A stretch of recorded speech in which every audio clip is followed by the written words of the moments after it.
Hi, everybody. Welcome to another episode of Everyday Strong with Dr. Michael G. Daniels. This is your host, CB Baker. We got a really good episode for you today.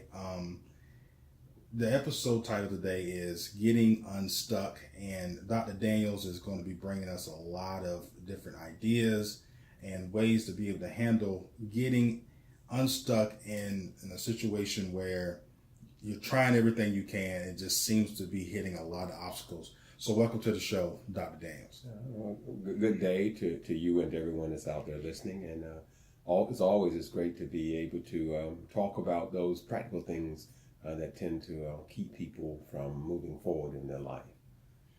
So, as we talked about, off air, and I've noticed a lot of people that they encounter me that like, CB, I don't understand if God has pushed me in a certain direction to do things in a certain way, but I'll keep hitting obstacles all the time. So is it really a sign that I should be not doing this way, but I get this deep feeling that this is what it should be the right thing to do?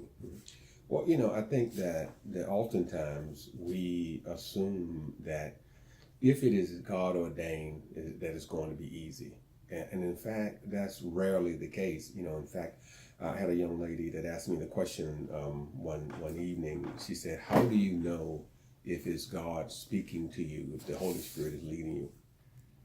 And then someone, trying to assist said, well, it's the Holy Spirit if you get a sense of peace when you're told to do something. And I said, well, if that was the case, that would mean that all the prophets in the Bible never heard God. Because if you can think about how they reacted when God first asked them to do something, you go back to Moses when God first instructed him to go to Pharaoh, and Moses, wait a minute, God, I know you can't be talking to me because right. I don't have the skills to do it, and matter of fact, who do I tell them is sending me? Right. So that was a concern. You think about Gideon when he told Gideon to go to war, and Gideon says, wait a minute, I don't believe it. You can't be telling me to do it. You got to prove to me that you're talking to me. And so oftentimes what we find is that our assumption is that, well, if it's God telling me to do something, it's going to bring a great peace over me. No, that's not necessarily the case. So how then do I know it's God breathed? Well, the question is, does it align itself with the scripture, with the overall plan of God? If it's aligned with the overall plan of God, then I can feel assured that that is God speaking to me and not me speaking to myself. Because oftentimes the trick of the devil is to tell you something that sounds good, that feels good. And so you'll have peace with that because it's what you want to do anyway. Right. And so your feeling is, oh, this gonna work. And then nothing seems to happen good. It's because it wasn't aligned with God. Right. So is it common theme throughout the Bible and throughout history and in your life, as a pastor and counseling people? Is it a common theme that when something that they're being told to do something, that they run across obstacles of themselves, like getting out, trying to get out of the way of themselves, for us thinking like, how am I supposed to be to do that? I don't have the skills, like what you said Moses encountered mentally. Well, what I find is that there has been no task that I have been given by God that was easy, not one. However, what I have found is that if I followed the direction that he told me to go in, that no matter what the opposition was to that, if I stayed on task, it always happened. It always happened. And excuse me. So I think, that's a part of it. It is not whether or not it's easy. It's not whether or not, I wake up in the morning feeling joy about doing it. It's about, is this really lined up with the plan of God? And the plan of God for me and for those around me, I think is what you have to look at. Again, if you look at the apostles, if you look at the patriarchs, the plan of God was always for the betterment of his people. Is how does this impact his people? how does this improve society? How does this improve the world that we live in? And so if that's what I'm on task to do, then I know, okay, that's within God's will. And so it doesn't mean I won't get attacked by the enemy, but what it does mean, if I stay the course, then I will be victorious. Now, for individuals that's out there that keep hitting obstacle after obstacle, and let's say they quit, does God punish us for quitting, or does He give us like a mulligan and nudges us back? Okay, I didn't mean to do that much to you. Come on back and get back on track. Well, I think the punishment for quitting is failure. I mean, for example, let's use just everyday stuff. Like, let's take your marriage, for example. All right. Let's say someone says, God put us together, which is what I hear oftentimes. I prayed for this person. God put us together. That may be the case. But then through the course of the marriage, it's not as smooth as you thought it ought to be. And so then the person decides to quit. Well, who did you fail? You failed yourself. So the penalty, if you want to call it a penalty, is that your marriage failed. Right. Where if it's really, and I believe that God, does put people together, and we certainly know that the institution of marriage is one that is pleasing to God. But we also know that there are always forces trying to come against our relationships. So our job is to continue to do what God has told us to do in those situations. And it may not be easy, but in the end, we will be victorious. Yeah. So as a pastor, how do you get across to people that you can be victorious when the person is staring at, like a litany of obstacles ahead of them, and you're saying, hey, just stick it through? Like, what do you do as a pastor to be able to push them through that? Well, let's think about why people have a difficult time pushing through. Most of it is because they see the end and not the steps along the way, And so if what you're looking at is, I got to climb this mountain, and Mount Everest is pretty high. So, right. You feel like I can't do that. If you're looking at, I need to get a master's degree. Wow, that's 6 to 8 years of college. I can't do that. And so that's what caused people to fail oftentimes and to give up and not push through, because they keep looking at the end. Well, one thing the Bible teaches us, and I think the 4th chapter of Colossians is a prime example, where Paul says that there are a couple of things to do. One, he says you pray, he says you watch, and he says you give thanksgiving. Now, I'm praying, of course, because I want the strength, I want the fortitude to keep doing what I'm doing. But he also says to watch in that endeavor. So what I'm watching for is not the end. I'm watching and looking at all the steps that are required to get there. I'm looking at each step required to get there. And so I need to focus on the first step and not the last step. If I focus on the first step, once I get that done, then I get a sense, oh, wait a minute, I am moving forward. Right. And then focus on the next step. I am moving forward. So let's say, for example, if it is climbing the mountain, well, don't focus on getting to the top. Focus on getting to the bottom. Because if I make it to the bottom, at least I got to the mountain. Right, that's right.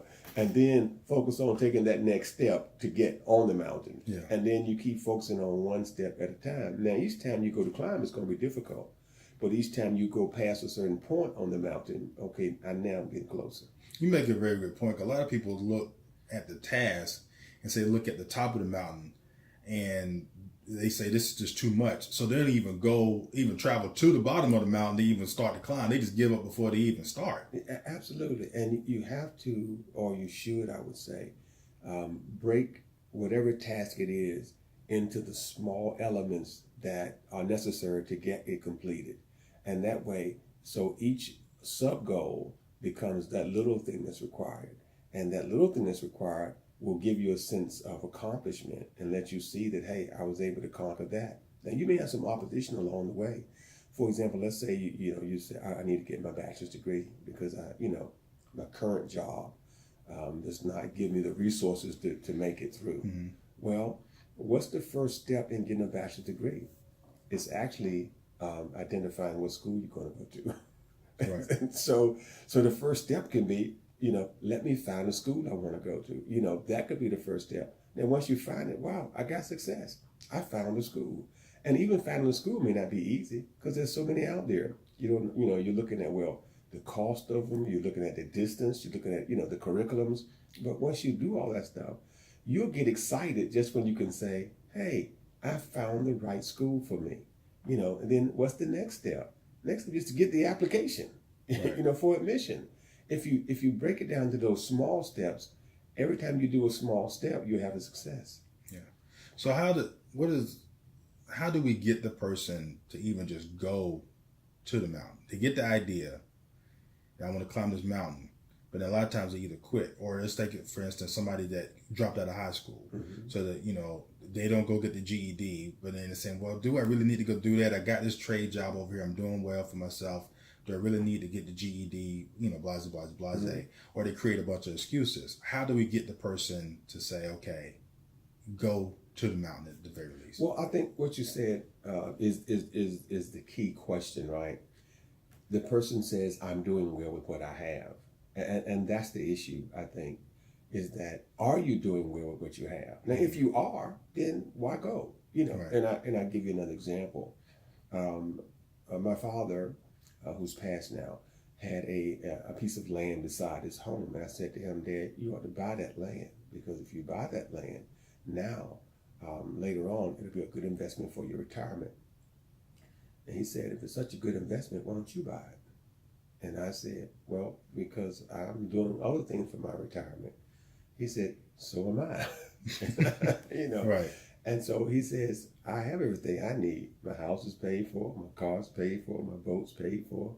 And I got a good retirement system, with the city. So when I quit working, I'm going to be taken care of.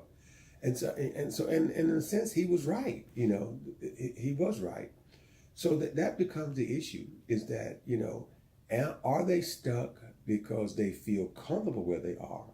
And I just want them to move. Mm-hmm. Or are they stuck because they don't feel that they can succeed? So let's say the person doesn't feel like they can succeed. And that's what you have to identify, is why did they drop out of high school in the first place? See, that's the key thing. Why did they drop out? Did they drop out because the coursework was too hard? Did they drop out because peer pressure? Did they drop out, because of their they had the type of personality where they were being expelled a lot? Or did they drop out because they got a job? Those are the things. So the first thing for me is to identify why you didn't get something done in the first place. And once I identify why you didn't get it done, now we can go and look at all those same obstacles in your way now. Because if you dropped out because you thought you didn't have the aptitude to finish, then the question is, do you have it now? Right. And I believe you do, but I have to be able to show you why the problem was not you. The problem was your instructor. The problem was how they did things. And I'll give you another quick example. My stepbrother dropped out of high school because he just didn't like the work. Now, he was a math genius. He was a math whiz, but failed math. But the issue was how they taught him math. Right.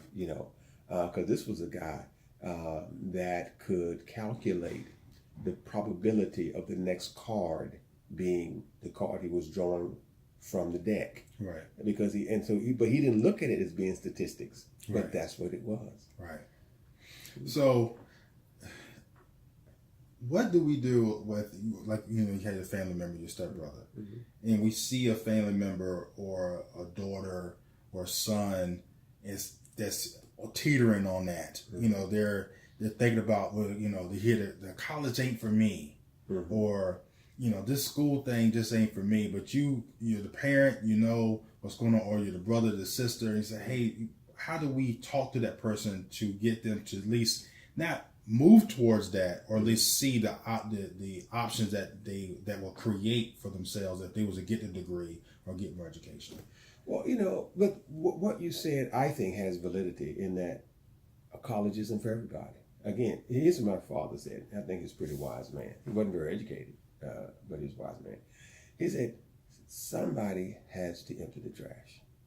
Somebody has to flip the hamburgers. Somebody got to make the beds at the hospital. Right. He said the question is not whether or not you have a PhD or a college degree. Mm-hmm. He said, what you have to ask yourself is, am I doing this job because I like it, or am I doing this job because I have no other choice? Right. He says, if you like the job, then do it. If you want to be the janitor and you like being the janitor, then be the janitor. Just be the best janitor that anyone could ever have. So I think that's what we have to identify.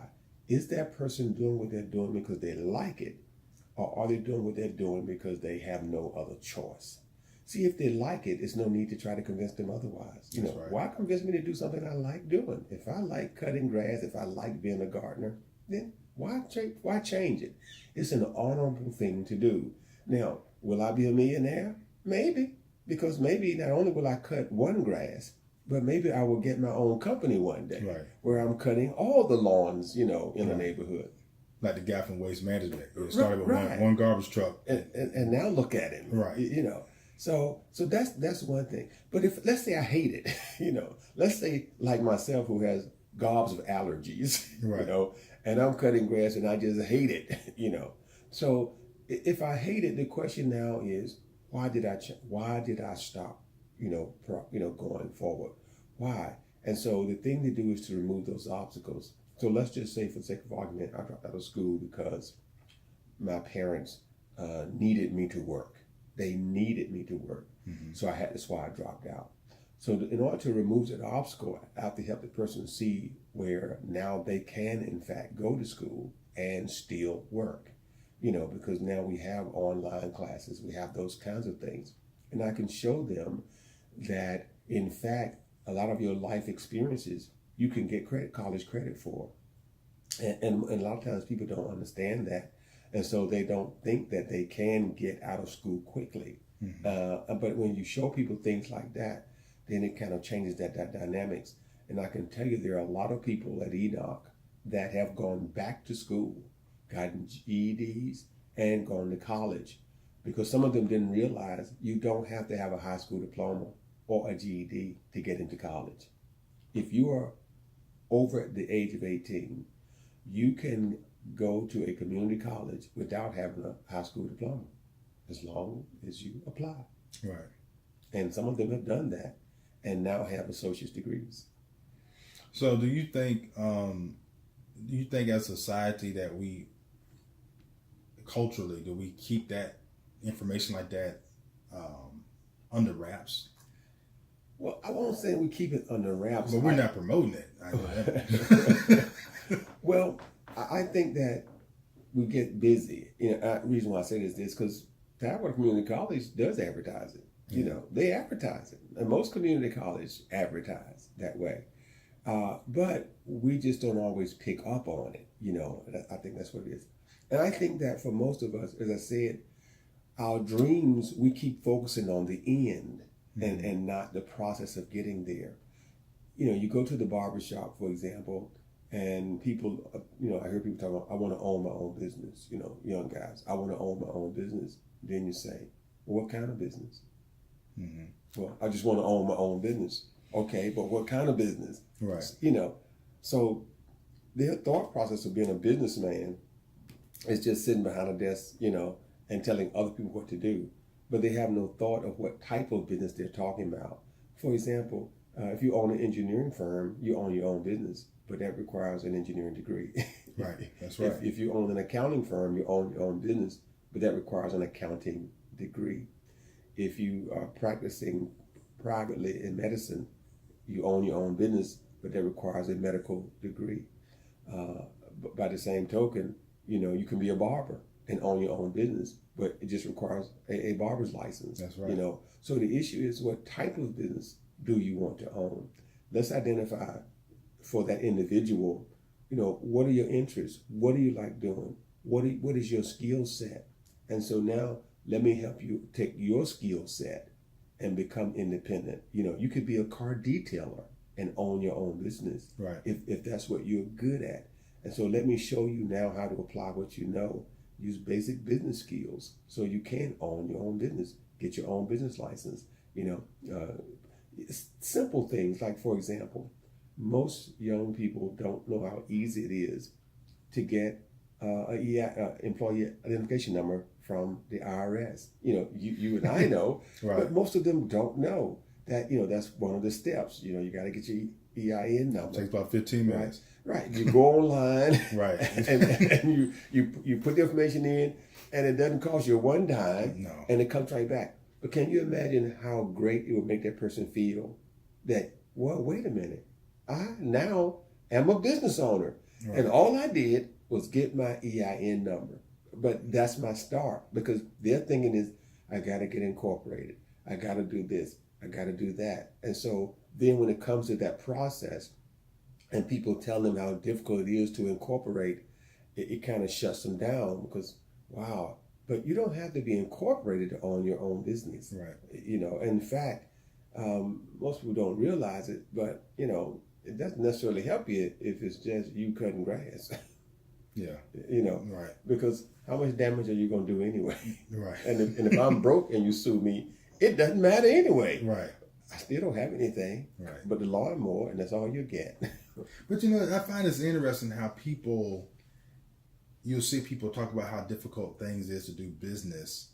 And it's usually, sometimes it's a business owner, but it's weird. It's like, you had to do all this. And be careful with X, Y, and Z. And instead of encouraging the person, they go through the steps of discouraging the person.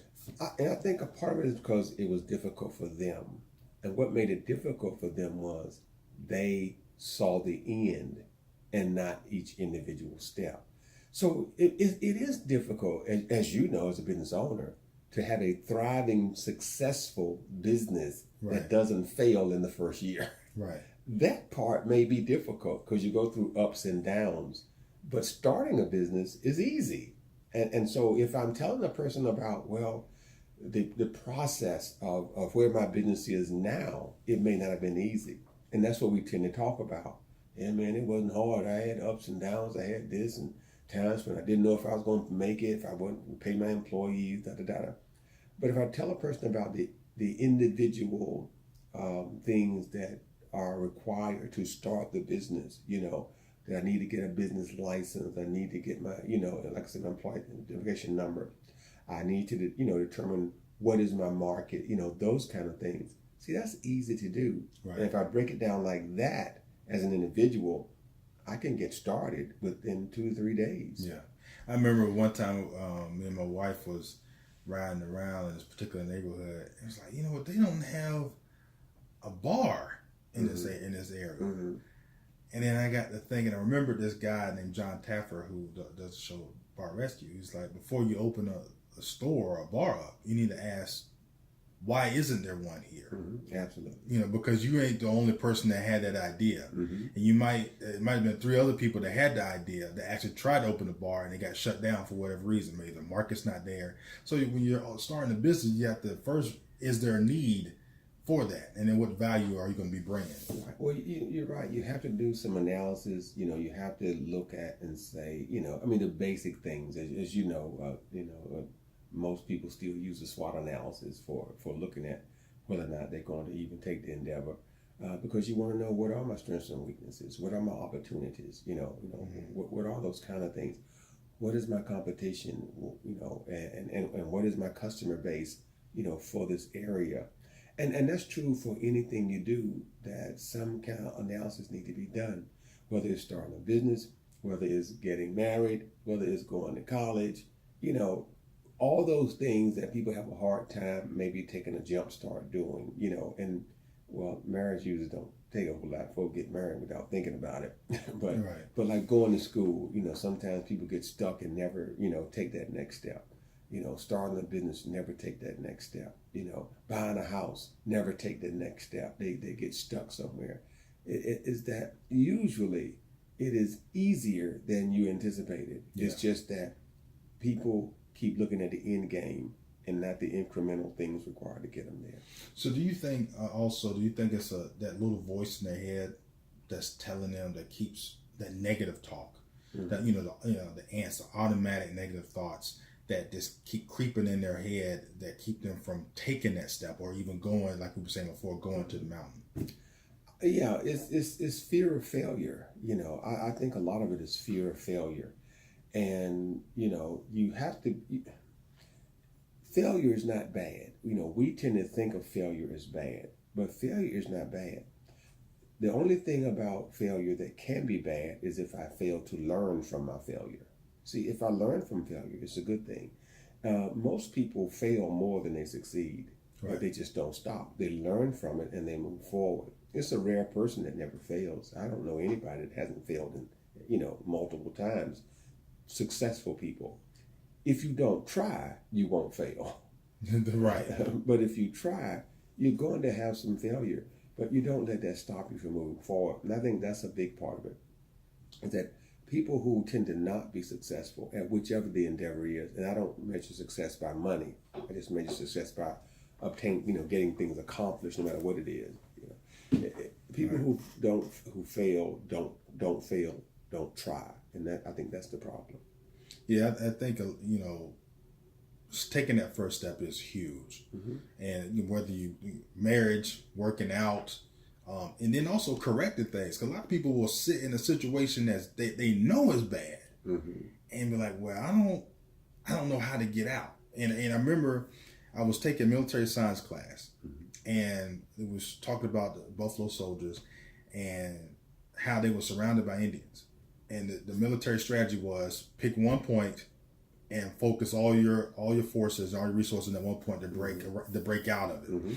And a lot of people don't do that even in life. They'll feel like they're surrounded and they'll try to fight everything versus just take one point, go that direction just to get out from, and then you'll be able to see things a little bit better. I think, again, it's the idea of it being so difficult, because that's how they view it, as being so difficult. And you get complacent, sitting in the same spot and fighting is easier than running and fighting. Yeah. And you get complacent. People get complacent in their marriages. They get complacent in their careers. They get complacent, in various things. In their education, you can want a degree, but get complacent without having it. So just don't move forward. I am doing okay. So, but you still want the degree. And that complacency stops people from doing a lot of things that they could do. But again, I go back to my original statement. Most of it is because they just keep looking at what it takes for the end, and rather than saying, hey, even if you're focusing on a weak spot, getting through is not the beginning. It's just finding the weak spot is the beginning, and it's that step. And then let's, redirect our energy, and now let's act on it, and, so forth and so on. Now, what's one of the things that you wish people would stop doing, or what you wish they would do more of in general? I think what people need to do is never feel like where they are is where they ought to end up. I think that everyone should always take every day and try to be better. You should always try to be better and analyze what could I have done differently. Now, granted, if you think that way, there are some sleepless nights because you're always, analyzing your day before. Right. But when I was in high school, I was a junior in high school, and an older, wiser fellow, he was at Southmoreland College. And that's what he said to me. He's, basically, he asked us a question about, where we were, what we were going through, and the point we made to him was that we were the best we could ever be. He said, let me tell you, if you're the best you can be now, you won't be much in life. He said, every day you should ask yourself, what can I do to be better? And that's how I began to live my life from that point on, because I feel like I can always improve no matter what I'm doing. And I think everyone should do that. And it's just a practical thing. And it applies across the board. How can I be a better husband tomorrow? How can I be a better father tomorrow? How can I be a better employee tomorrow? How can I be a better employer tomorrow? I think people should stop being complacent in what they are and always try to be better. And if everyone tries to be better, the process is to remove the negative, remove one negative every day and add one positive every day. Yeah, if you win if you win every day, the next thing you know, you've won a year, 365. That's right. And you at the end, you're a better person. Right. And not only you, people around you are better because of you. Yes. Well, thank you so much, Dr. Daniels, for that great words of advice there and words of wisdom. You can find Dr. Daniels at Enoch Baptist Church in Virginia Beach. Please check him out as he's there almost every morning, except for when he's on vacation, every Sunday morning, 9 a.m. and 11 a.m., bringing the word. And please check out the Enoch Baptist Church YouTube channel. And also you can check us out on Facebook at facebook.com/Enoch Baptist Church. Thank you so much, Dr. Daniels. This is your host, CB Baker. Till next time.